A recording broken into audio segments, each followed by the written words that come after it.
एक साधु देश भ्रमण के लिए पैदल निकला हुआ था। एक बार रात हो जाने पर वह किसी गांव में आनंद नाम के व्यक्ति के दरवाजे पर रुका। आनंद ने साधु की खूब सेवा की। दूसरे दिन आनंद ने बहुत सारे उपहार देकर साधु को विदा किया। साधु ने आनंद के लिए प्रार्थना की, भगवान करे तू दिनों दिन बढ़ता ही रहे। साधु की बात सुनकर आनंद हंस पड़ा और बोला, अरे महात्मा जी, जो है ये भी नहीं रहने वाला। साधु आनंद की ओर देखता रह गया और वहां से चला गया। 2 वर्ष बाद साधु फिर आनंद के घर गया और देखा कि सारा वैभव समाप्त हो गया है। पता चला कि आनंद अब बगल के गांव में एक जमींदार के यहाँ नौकरी करता है। साधु आनंद से मिलने गया। आनंद ने अभाव में भी साधु का स्वागत किया, झोपड़ी में फटी चटाई पर बिठाया, खाने के लिए सूखी रोटी दी। दूसरे दिन जाते समय साधु की आंखों में आंसू थे।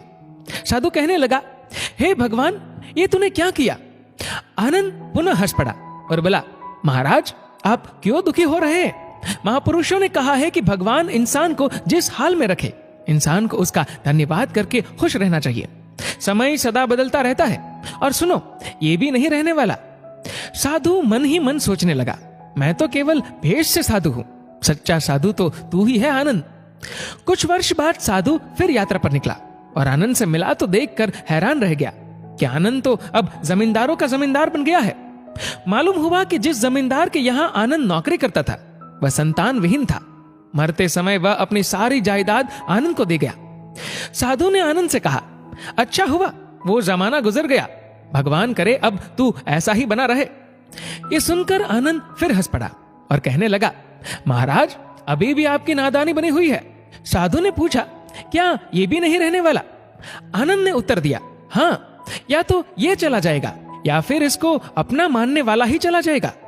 कुछ भी रहने वाला नहीं है, और अगर शाश्वत कुछ है तो वह है परमात्मा, और उस परमात्मा की अंश आत्मा। आनंद की बात को साधु ने गौर से सुना और चला गया। साधु कई साल बाद फिर लौटता है तो देखता है कि आनंद का महल तो है, किंतु कबूतर उसमें गुटरगु कर रहे हैं और आनंद का देहांत हो गया है।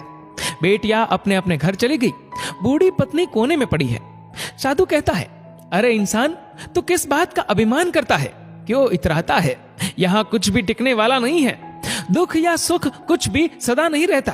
तू सोचता है पड़ोसी मुसीबत में है और मैं मौज में हूं, लेकिन सुन, न मौज रहेगी और न ही मुसीबत। सच्चे इंसान वे हैं जो हर हाल में खुश रहते हैं। मिल गया माल तो उस माल में खुश रहते हैं, और हो गए बेहाल तो उस हाल में खुश रहते हैं। साधु कहने लगा, धन्य है आनंद तेरा सत्संग, और धन्य है तुम्हारे सतगुरु। मैं तो झूठा साधु हूं, असली फकीरी तो तेरी जिंदगी है। अब मैं तेरी तस्वीर देखना चाहता हूं।